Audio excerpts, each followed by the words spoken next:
사도 바울은 제3차 선교 여행을 마치고 이제 예루살렘으로 귀환하게 되었습니다. 그 얼마나 꿈에 그리던 도성이었을까요? 아, 예루살렘. 그곳에 하나님의 전이 서 있습니다.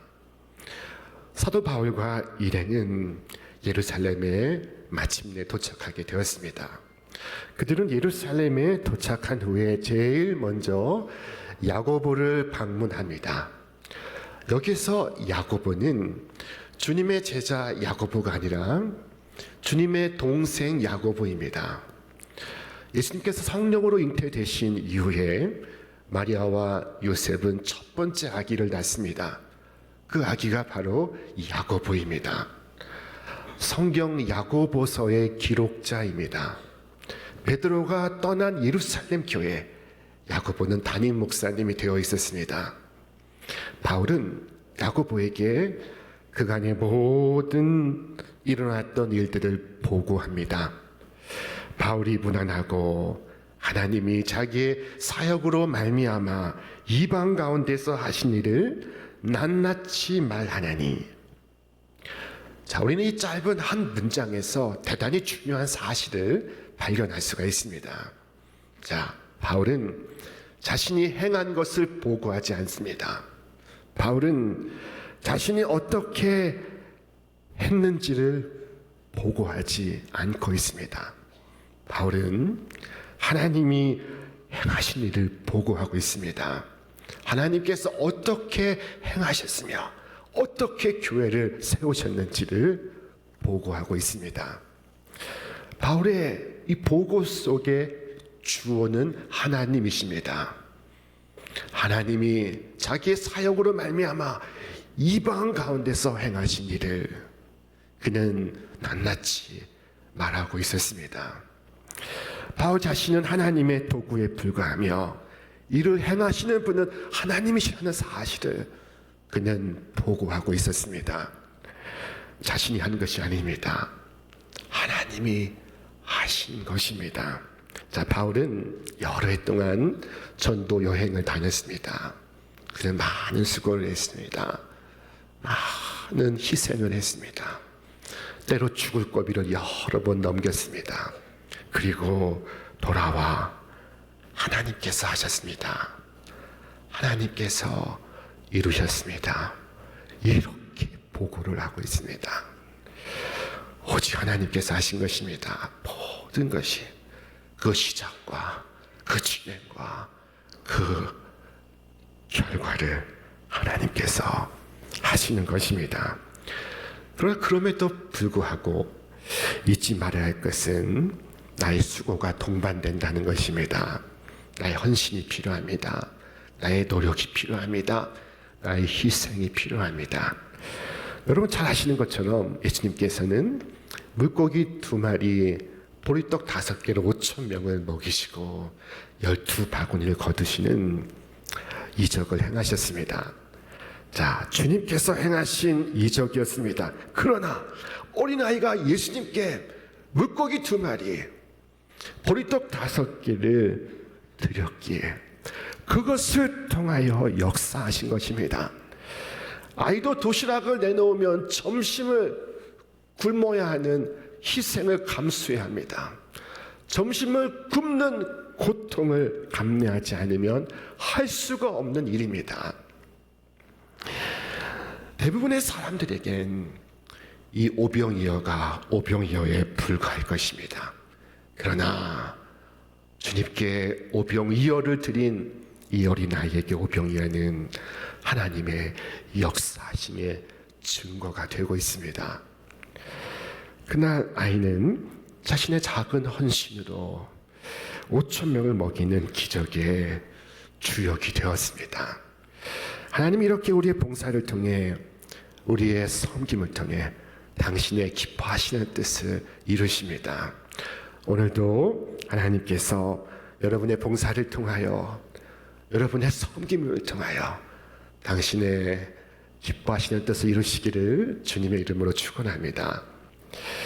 오늘날 기아에 굶주린 이들을 걱정하는 이들은 많습니다. 그러나 그들을 위하여 나서는 사람은 적습니다. 너무나 엄청나기 때문입니다. 자신이 할 수 있는 일이 아니기 때문입니다.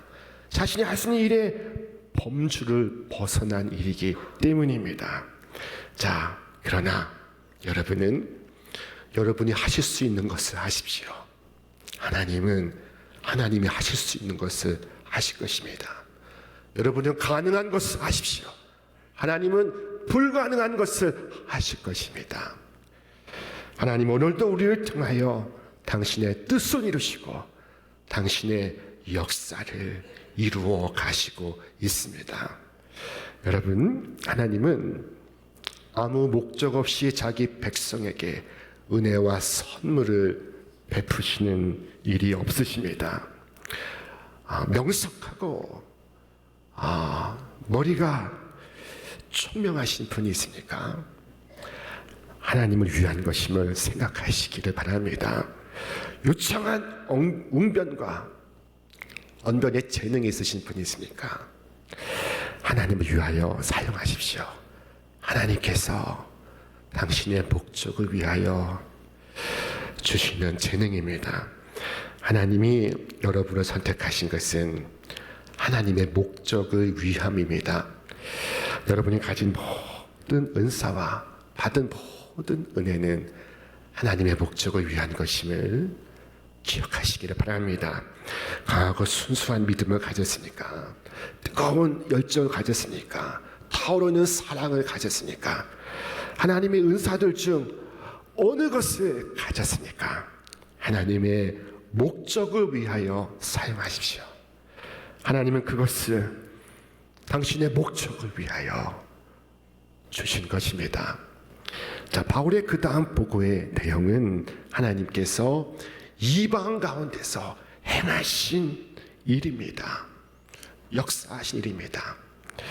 하나님이 자기의 사역으로 말미암아 이방 가운데서 행하신 일을 낱낱이 말하니 라고 말씀하고 있습니다. 하나님은 유대인만의 하나님이 아니십니다. 하나님은 온 세상의 하나님이십니다. 우리 모두의 하나님이십니다. 그러므로 이방 사람을 구원하시는 하나님의 역사가 나타났던 것입니다.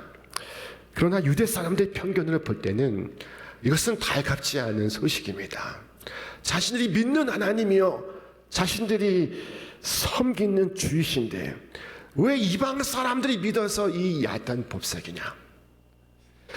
왜 이방 사람에게 굳이 다니며 전도를 해야 하느냐? 자, 그러나 이방 사람들이 듣고 하나님께 돌아왔다는 보고를 들을 때 야고보와 예루살렘 교회의 장로들은 하나님께 영광을 돌렸습니다. 여러분, 이 점을 잊지 마시기 바랍니다. 내가 이 안에서 잘 되는 것, 이 안에서 잘 사는 것 중요합니다. 그러나 여러분 마음속에 정말 기쁨이 되는 것은 주를 알지 못하던 이가 주를 믿고 주께로 돌아왔다는 것, 바로 그것입니다. 그것처럼 좋은 일은 없습니다. 죄인들이 회개하는 것은 하늘의 큰 기쁨이 된다고 말씀하셨습니다. 하나님께 큰 기쁨이요 천사들의 즐거움이 되는 것이라면 우리가 한 사람을 믿음으로 돌아오게 할 때 우리는 중심으로 하나님을 찬송하는 것입니다. 자, 야고보와 장로들은 이 모든 보고를 듣고 하나님께 영광을 돌린 후에 바울에게 한 가지 조언을 합니다.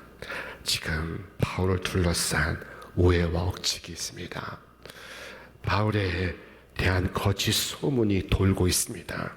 그것은 바울이 유대인들에게 할례 받을 필요가 없으며 유대의 풍속을 지킬 필요도 없으며 모세를 배척하라고 가르친다는 것입니다.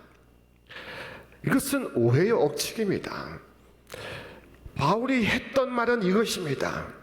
유대인들은 반드시 할례를 받으나 이방 사람들은 예수를 믿는데 할례가 걸림돌이 돼서는 안 된다. 마침표 이것이었습니다. 자, 이것은 사도행전 15장 예루살렘 공의회의 결의사항이기도 했습니다.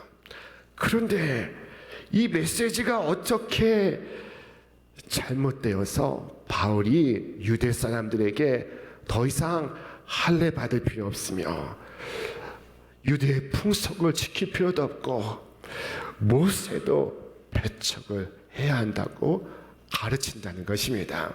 자, 이렇게 소문이 퍼져가기 시작했습니다. 이제 예루살렘의 수많은 사람들이 그것을 다 듣고 있었습니다. 그런데 바울이 예루살렘에 도착한 것입니다. 흥분한 군중들을 어떻게 말릴 수 있겠습니까? 이때 예루살렘 교회의 야고보와 장로들이 내놓은 답은 이것입니다. 우리가 말하는 이대로 하라. 서원한 네 사람이 우리에게 있으니 그들을 데리고 함께 결례를 행하고 그들을 위하여 비용을 내어 머리를 깎게 하라. 그러면 모든 사람이 그대에 대하여 들은 것이 사실이 아니고 그대도 율법을 지켜 행하는 줄로 알리라. 한마디로 바울에게 유대의 결례 규정을 따라서 정결의 예식을 가지라 하는 것입니다. 이 정결 예식은 7일 동안 진행이 되었다고 합니다. 먼저는 속죄의 제사로부터 그 다음 번제로 이어지고 그리고 화목제로 맞춰지게 됩니다. 자, 그러면 사람들이 당신에 대한 오해를 풀 것이고 당신을 율법을 지키는 사람으로 알게 될 것이라는 것입니다. 우리는 바울에 대해서 복음에 대하여 한치의 타협도 없는 사람이라는 것을 잘 알고 있습니다. 그는 갈라디아서 1장에서 말했습니다. 내가 전한 복음 이외에 다른 복음을 전하는 자는 천사라도 저주를 받을 것이라 선언했습니다. 그는 일체의 타협이 없었습니다. 그러나 생활의 영역이나 의식의 문제에 대하여는 그는 폭넓게 양보하고 있었습니다. 그는 말했습니다. 내가 모든 사람에게서 자유로우나 스스로 모든 사람에게 종이 된 것은 더 많은 사람을 얻고자 함이라. 바울은 예루살렘 교회가 내놓은 해결책에 동의합니다. 그리고 따를 것을 약속합니다. 자, 7일간의 정결의 예식이 진행되고 있습니다.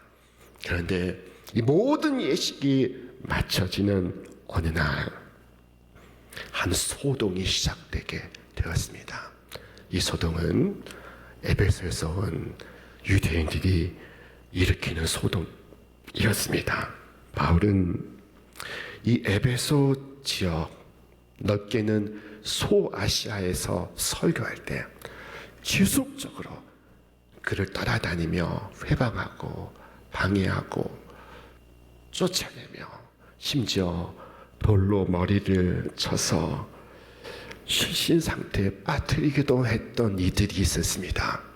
그들 중에 일부가 유월절을 지키기 위해 예루살렘을 찾은 것입니다.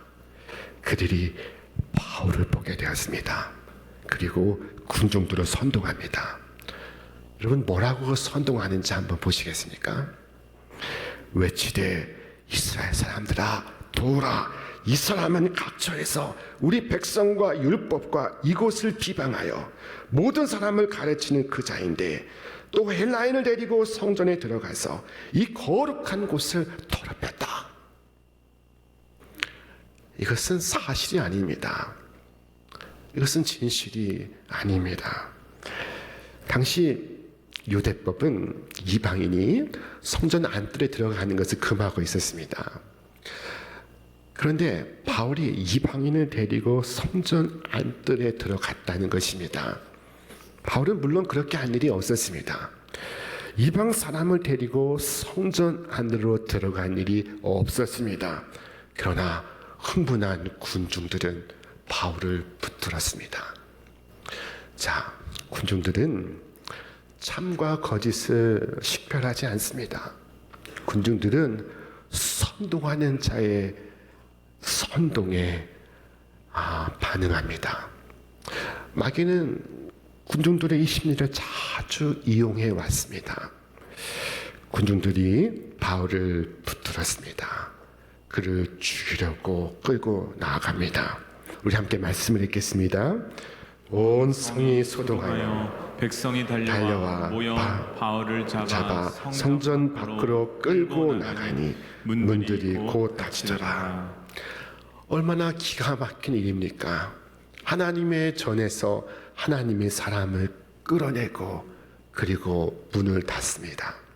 그러나 성경은 사도 바울의 놀라운 모습을 우리에게 증언하고 있습니다. 바울은 한마디 말도 하지 않습니다. 그는 펄펄 뛰지도 않았으며 변명하지도 않았습니다. 그는 그들이 하는 이야기를 그저 듣고 있습니다. 그는 모든 것을 하나님께 맡기고 있었습니다.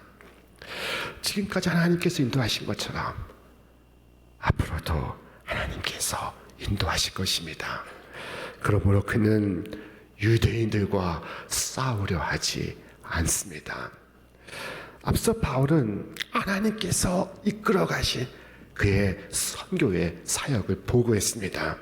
하나님은 바울의 하나님이시요 하나님은 그의 이야기의 주어이십니다. 그 하나님은 바울을 그곳에 그냥 두지 않을 것입니다. 그곳에서 그냥 해를 입게 하지 않으실 것입니다. 마침 로마의 천부장이 바로 그 장면을 목격하게 되었습니다. 이 천부장이 그 장면을 목격하고 백부장들과 군사들을 이끌고 성전 밖으로 달려왔습니다. 그러자 유대인들이 바울을 잡은 손을 놓습니다. 그리고 천부장은 바울을 체포합니다. 바울을 체포하고 싶어서 체포하는 것이 아니라 바울을 살리기 위해서 체포하는 것입니다. 바울이 유대 사람들의 손에 죽을 판이라 바울을 보호하기 위해서 체포하는 것입니다. 바울을 묶어야 군중들이 조용해질 것이니까 말입니다. 유대 사람들이 그를 죽이지 못하게 하기 위해서 천부장이 그를 체포하고 있습니다. 그리고 바울을 가장 위험한 장소인 성전 밖에서 가장 안전한 장소인 요새로 이동시킵니다. 자, 누구 덕분이에요? 하나님 덕분입니다. 누가 도구로 사용됐습니까? 천부장이 도구로 사용됐습니다. 우리는 여기에서 바울을 구하시는 하나님의 손길을 볼 수가 있습니다. 지금 이 성을 잃어버린 군중들은 바울을 죽이라고 아우성치지만 로마 군사들은 바울을 안고 이고 들고 가고 있습니다. 이로써 예언이 성취되고 있습니다. 성령이 말씀하시되 예루살렘에서 유대인들이 이같이 이 띠임자를 결박하여 이방인의 손에 넘겨주리라. 자, 결국 바울은 여기에서부터 이제 로마로 나아가게 될 것입니다. 그가 기도하던 로마로 가게 될 것입니다. 그의 남은 사역이 로마에 있습니다. 그 로마의 황제 앞에 서게 될 것입니다. 하나님께서 모든 순간 역사하셔서 모든 것을 합력하여 선을 이루시는 하나님이십니다. 여러분, 최근에 어떤 오해와 곡해를 받으신 적이 있습니까? 어쩌면 그것은 피할 수 없는 일인지 모릅니다. 예수님도 평생 오해받으며 사셨습니다. 바울도 오해 속에 정신적, 육체적 고통을 당하고 있습니다. 자, 오해받았다면 그 오해 속에서 낙심하기가 쉽습니다. 그러나 여러분, 그 오해 속에서도 하나님의 경륜을 바라보며 하나님을 믿음으로 바라보시기 바랍니다. 자, 잠시 오해나 비난은 받을 수 있고 억울한 일을 당하고 어려움을 경험할 수 있습니다. 그러나 하나님께서 당신의 사랑하는 자를 반드시 보호하시며 인도하십니다. 주님께 맡기는 것, 이것이 바로 오늘 우리의 믿음입니다. 하나님의 역사에 자신을 맡기고 하나님의 뜻이 이루어지길 기다리는 것, 이것이 참된 믿음이지 않겠습니까? 내가 아니라 하나님이시라 고백하였던 바울의 고백처럼 하나님께서 나의 삶을, 나의 가정을 이끌어 가시고 있습니다. 오직 주님만 바라고 나아가시기를 바랍니다. 주님만 의지하고 나아가면 주님은 반드시 책임져 주실 것입니다. 살다 보면 이 믿음이 다 사라지고 두려움이 가득 차오를 때가 있습니다. 그래서 혼동에 빠질 때가 있습니다. 자, 순간순간 삶과 죽음이 교차하는 전장터에서 살아갔던 다윗은 우리에게 놀라운 고백을 들려주고 있습니다. 우리 함께 말씀을 읽겠습니다. 여호와여, 내 마음이 교만하지 아니하고 내 눈이 오만하지 아니하며 내가 큰 일과 감당하지 못할 놀라운 일을 하려고 힘쓰지 아니하나이다. 실로 내가 내 영혼으로 고요하고 평온하게 하기를 젖된 아이가 그의 어머니 품에 있음 같게 하였나니 내 영혼이 젖된 아이와 같도다. 이스라엘아, 지금부터 영원까지 여호와를 바랄지어다. 아멘. 여러분, 내가 인생을 살아가는데 필요한 힘의 원천은 내가 축적해 놓은 지식과 경험과 자원에 있지 않고 다른 사람들의 칭찬과 인정에 있지 않으며 오직 하나님을 잠잠히 신뢰하고 의지하는 데 있음을 믿으시기를 바랍니다. 여러분, 하나님의 살아계심과 하나님의 일하심을 믿으십시오. 하나님의 역사 속으로 담대히 나아가십시오. 나의 달려갈 길 다 달려가도록, 나의 호흡이 다 하도록 주님의 십자가를 바라보시길 바랍니다.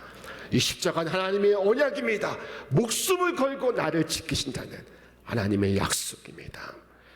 내가 너의 하나님이다. 내가 너와 함께하리라.